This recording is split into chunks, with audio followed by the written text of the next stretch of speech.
Good morning students. जैसा कि हमने अपना chapter the right up start किया हुआ है, इसमें हमने अब तक पढ़ा कि उस आयरन मास्टर की लड़की एडला विलियमसन उस पैडलर को लेकर के घर पे गई।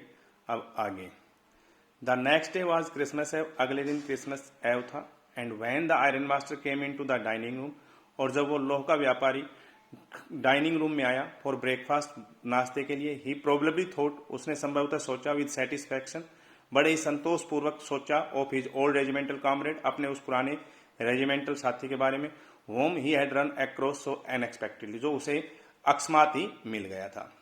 फर्स्ट ऑफ ऑल, सबसे पहले, we must see to it that he gets a little flesh on his bones, he said to his daughter. उसने अपनी बेटी से कहा कि सबसे पहले तो हमें देखना चाहिए कि उसे अपनी हड्डियों पर कुछ मांस चढ़ा लेना चाहिए, अर्थात उसकी कमजोरी है उसको दूर कर ले। हु वॉज बिजी, जो उसकी लड़की जो कि बिजी थी, व्यस्त थी, एट द टेबल, टेबल के ऊपर। एंड देन, और तब, वी मस्ट सी दैट, तब हमें देखना चाहिए, he get something else to do, उसे कुछ और करने के लिए मिल जाए, then to run around the country selling rat traps. कहता है कि गांव गांव में चूहेदानी बेचने के अलावा उसे कुछ और करने के लिए मिल जाए, तब हमें वो भी देखना चाहिए। It is clear that things have gone downhill with him as badly as that, said the daughter. लड़की ने कहा कि ये बड़ी अजीब है, क्वेर होता है अजीब, कि things have gone down hill, वह उसके प्रति वस्तुएं इतनी खराब होती चली गई, एज बैडली, बहुत ज्यादा बुरी होती चली गई, ये बड़ी ही अजीब बात है।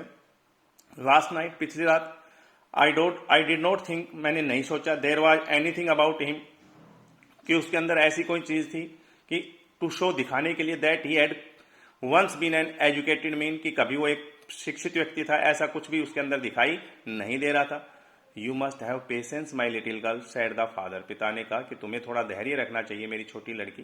एज सुन एज, जो ही गेट्स क्लीन, वह साफ हो जाएगा, एंड ड्रेस्ड अप, अच्छे कपड़े पहन लेगा, यू विल सी, तुम देखोगी, समथिंग डिफरेंट, कुछ अलग देखोगी।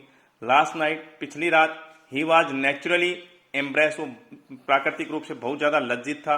द ट्रैम्प मैनर्स, जो उसके आवारा तौर तरीके हैं, विल फॉल अवे, दूर हो जाएंगे, फ्रॉम हिम, उससे, विद द ट्रैम्प क्लॉथ, जैसे उसके आवारा कपड़े उतरेंगे, उसके आवारा तौर तरीके भी दूर हो जाएंगे। Just as he said, just as, जैसे ही सेड, उसने कहा, द डोर ओपन, दरवाजा खुला, एंड द स्ट्रेंजर इंटर्ड, और उस अजनबी ने प्रवेश किया। यस, हाँ। नाउ, अब, ही वॉज ट्रूली क्लीन, अब वो साफ तौर पर साफ हो गया था, एंड वेल ड्रेस, अच्छे कपड़े पहने हुआ था। The wallet had bath him, नौकर ने उसे नहला दिया था। कट हिज हेयर, उसके बाल काट दिए थे। एंड सेव्ड हिम, और उसकी दाढ़ी बना दी थी। मोर ओवर, इससे भी ऊपर, he was dressed in a good looking suit, उसने एक अच्छा दिखने वाला शूट पहना हुआ था, which belong to the iron master, जो कि उस लोह के व्यापारी का था। ही वोर ए व्हाइट शर्ट, उसने एक सफेद कमीज पहनी हुई थी, and a starch collar and whole shoes, और एक स्टैच कॉलर अर्थात बड़े से कॉलर पहने हुए थे, एंड होल शूज, और पूरे जूते अर्थात कोई पुराने जूते नहीं थे, नए जूते उसने पहने हुए थे। But although his guest was now so well groomed, लेकिन यद्यपि उसका जो मेहमान था वो अब अच्छा दिख रहा था। The iron master did not seem please, लेकिन आयरन मास्टर बिल्कुल प्रसन्न दिखाई नहीं दिया। ही लुक्ड एट हिम, उसने उसकी तरफ देखा, विद पकड़ ब्रो, बड़ी सिकोड़, अपनी जो भौएं थी उनको सिकोड़ करके उसकी तरफ देखा। एंड इट वॉज ईजी, बड़ा आसान था टू अंडरस्टैंड, ये समझने के लिए, that when he had seen the strange fellow, जब उसने इस अजनबी व्यक्ति को देखा था, इन द अनसर्टेन रिफ्लेक्शन, अदृश्य प्रकाश में, फ्रॉम द फर्नेंस, उस भट्टी के अस्पष्ट प्रकाश में जब उसे देखा था, he might have made a mistake, तो शायद उससे कोई गलती हो गई थी। बट दैट नाउ, लेकिन अब, व्हेन ही स्टूड देयर, जब यह खड़ा है, इन ब्रॉड डे लाइट, इस दिन के प्रकाश में, इट वॉज इम्पॉसिबल, असंभव था, टू मिस्टेक हिम, उससे गलती होना, फॉर एन ओल्ड एक्वेटेंस, अपने उस पुराने परिचित के बारे में गलती होना उसके लिए असंभव था। What does this mean, he thundered, वो गरजा एकदम से, क्या मतलब हुआ। The stranger made no attempt to dissimulate, dissimulate का अर्थ होता है बहाना बनाना या दिखावा, किसी भावनाओं को छिपाने की कोशिश करना। कहता है उस अजनबी ने कोई प्रयास नहीं किया किसी प्रकार का बहाना बनाने का।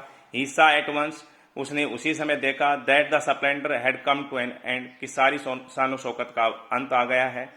It is not my fault sir, he said, उसने कहा ये मेरी गलती नहीं है श्रीमान। I never pretended to be anything but a poor trader, मैंने कोई बहाना नहीं किया सिवाय एक गरीब व्यापारी होने के अलावा। एंड आई प्लीडेड, और मैंने याचना की, एंड बेग्ड, प्रार्थना की, to be allowed to stay in the fold, उसी कारखाने में ठहरने की कोशिश की, आपसे याचना भी की, प्रार्थना की। But no harm has been done, लेकिन अभी कोई नुकसान नहीं हुआ है। एट वर्स इससे भी बुरा, I can put on my racks, मैं अपने चित्र दोबारा अगेन पहन लूंगा, एंड गो अवे, और चला जाऊंगा। डियर स्टूडेंट्स, यहाँ तक आप स्टडी कीजिए, कल इससे आगे।